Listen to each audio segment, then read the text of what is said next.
बोला बोला छठी मैया की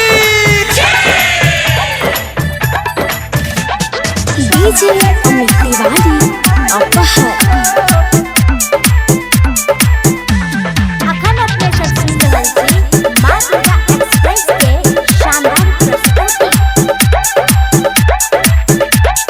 सजल बाटे घाट छठी मैया के, सजल बाटे घाट छठी मैया के। दौरा लेके आवा सूरज भैया हो, दौरा लेके आवा मोहन भैया हो।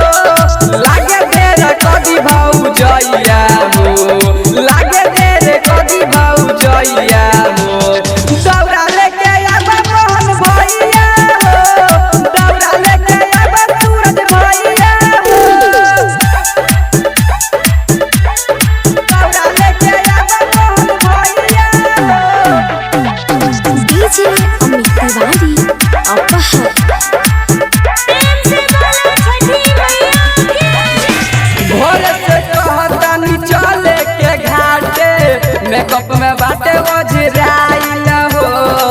बीतल जाता अलग के बेरा, हम पे बाटे खिसियाइल हो, हम पे बाटे खिसियाइल हो। भोर से कहतानी चले के घाटे, मेकअप में बाटे ओझराइल हो। बीतल जाता अलग के बेरा, हमरे पे बाटे खिसियाइल हो, खिसियाइल हो। बाबुओ के धइले बा अनहैया हो, बाबुओ के धइले बा अनहैया हो। दौरा लेके आवा मोहन भैया हो, दौरा लेके आवा सूरज भैया हो। लागता कि देर कदी भौजैया हो, लागता कि देर कदी भौजैया हो।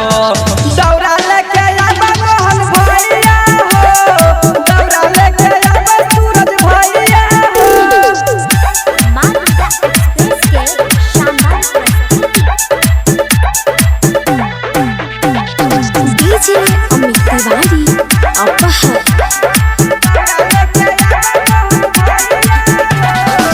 नेमुआ नारंगी हरी हरी फलवा से देनी हम दौरा सजाई हो।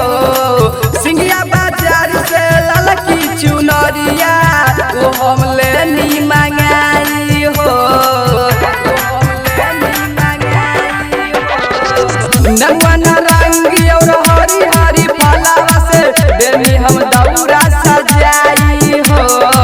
सिंगिया बाजार से ललकी चुनरिया वो हम लेनी मंगाई हो, नीरज निराला पंकज भैया हो, नीरज निराला पंकज भैया हो।